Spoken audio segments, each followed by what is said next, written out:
Sheikh, I couldn't resist. They were relaxing in their hotel room and they sat down for a game of poker.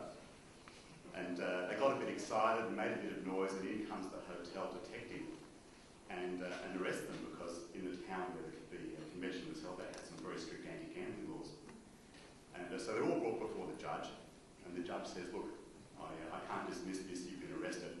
I've got to conduct some form of investigation. But you're men of the cloth, so if you can each say to me that you weren't gambling, then I'm quite happy to just make this go away. So the priest says, look, gambling's only there if there's a desire to win money, as opposed to just enjoying the suspense of the fall of the cards. And really, you know, you can define gambling where the loss of money is just a variable admission fee, and the judge says to him, so tell me, Father, were you gambling? He says, no. So then he says to the Sheikh, were you gambling? He says, well, as you know, gambling is forbidden according to Muslim law. While there was money on the table, whether that money would have ended up in the possession of any of the players or would have gone to charity, the judge says to him, were you gambling? No. Finally, the judge says to the rabbi, now, were you gambling? The rabbi says, with whom, Your Honour?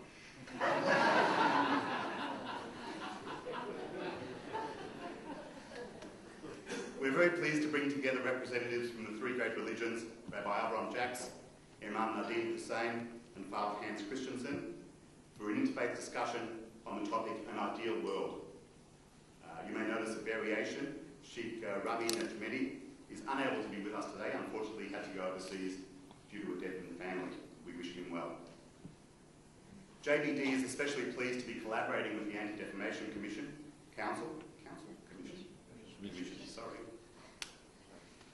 in bringing you this event, and we look forward to working together on other events in the future. JBD's mission is to provide information, services and resources to Jews working in and around Melbourne CBD. For more about what we do, please refer to our website, www.jbd.org.au, and feel free to take a copy of our annual reports, which is on the tables outside. I'd like to thank KPMG for hosting and sponsoring this event. You'll hear more from them later, and I hope everyone has enjoyed the delicious catering from the Melbourne icon of Jewish food, Gleeks. Here is the order of the day. Each of our honoured clergy will speak for about 7 minutes. Then Deborah Stone, Executive Director of the ABC, will moderate questions from the audience. We'll conclude with a vote of thanks from Daniel Hausman of KPMG, and there will be a minister service in the adjacent room for anyone who wants to do that. So we'll start with Rabbi Jacks. He asked to go first. Rabbi Jacks is currently a member of the clergy team of Melbourne Hebrew Congregation.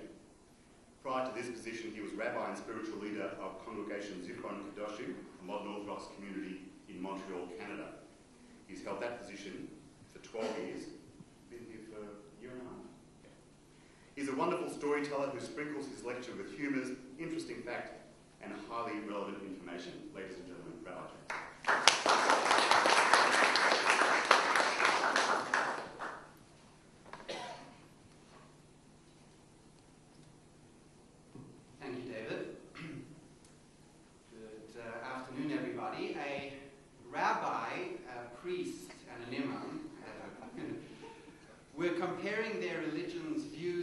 Tolerance and inclusiveness.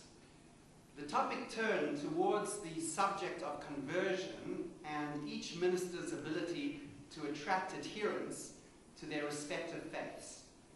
As a way of testing their efficacy in this field, they dared each other to attempt to convert, of all things, a grizzly bear. The bet was on. The imam and the priest and the rabbi each entered the woods in search of a bear to convert to their faith. The imam was the first to emerge from the forest. He came back with a few scratches on his face. He proudly stated, "The bear that I found was a fierce one." I passionately convinced him to pronounce the Shahada, and as soon as he had done so, a radiant light shone from his face and he became submissive. It took many more hours, but finally the priest returned from the forest. He too had many scratches, not just on his face, but all over his body. He also had a broken arm. The priest explained, "I too found a bear. It was a ferocious beast. It began to tackle me to the ground, but luckily we fell and rolled into a nearby lake. This gave me the opportunity to baptize the being. As soon as it was baptized, it became serene and hallowed. The day passed, but the rabbi did not emerge from the forest. Then another day, and another day passed, and still no rabbi. Finally, after 5 days, the rabbi crawls out of the forest, more dead than alive. Every bone in his body was broken. He was rushed to the hospital where he began the many months of slow recovery. The priest and the Sheikh went to the hospital to visit their friend the rabbi. They found him lying in full body cast. They asked him what happened, and the rabbi replied, well, perhaps, in hindsight, it wasn't the cleverest move to begin the conversion process with circumcision.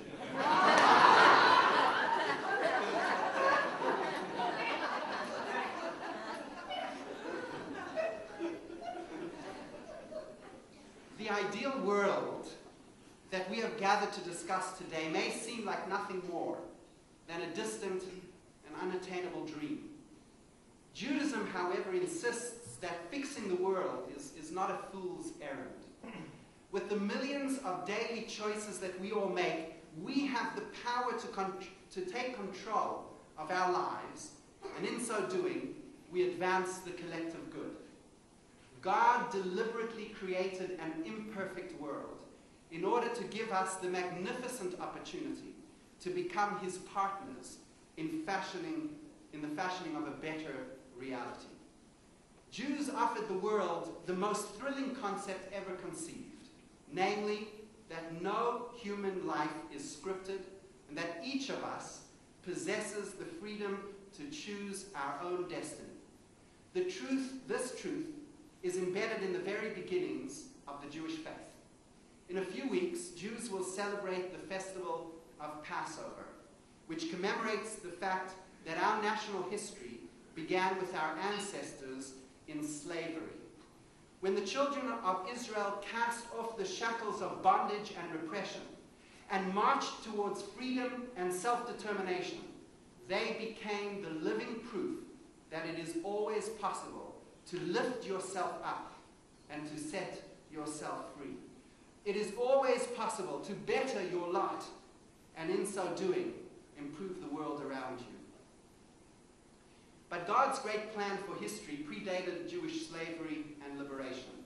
At the very dawn of history, God communicated his wish for man to establish civilized and peaceful societies. This divine vision for a just and moral society is to be brought through the observance of a brilliant 7-point plan known as the 7 Noahide laws, which are the sacred inheritance of all of Noah's children. Judaism does not seek converts. We don't claim that the perfect society is one where everyone is Jewish and where everyone practices the Jewish faith. Far from it. Anyone who lives by these 7 rules, acknowledging that they are what God wants for the human race, is considered by our tradition to be righteous. That person is sharing God's work by building the world as it was meant to be. These 7 laws include belief in and loyalty to God, respect for the infinite preciousness of every human life, recognition that strong families are the fundamental building blocks of any healthy society, dealing honestly in our business affairs, establishing a just and fair judicial system, and dealing kindly with all creatures. What is most beautiful about these 7 laws is their universality. They resonate equally in a hut in Africa, or in a palace in India, in a school in Moscow, or in a suburban home in Australia. They are like guidelines given to a great musician, firm, reliable, and comprehensive, but only a base.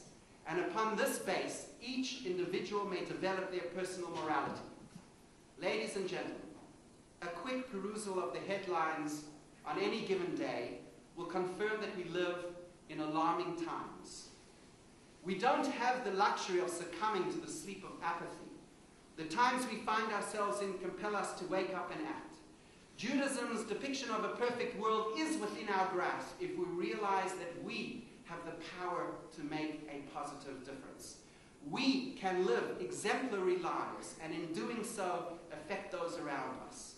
We can commit ourselves to decency and uprightness, and in doing so, place our individual bricks into the magnificent edifice of a perfected world. I would like to conclude my formal remarks with a poem by Portia Nelson entitled, "There's a Hole in My Sidewalk." It reads as follows. Chapter 1. I walk down the street. There's a deep hole in the sidewalk. I fall in. It isn't my fault. It takes forever to find a way out. Chapter 2.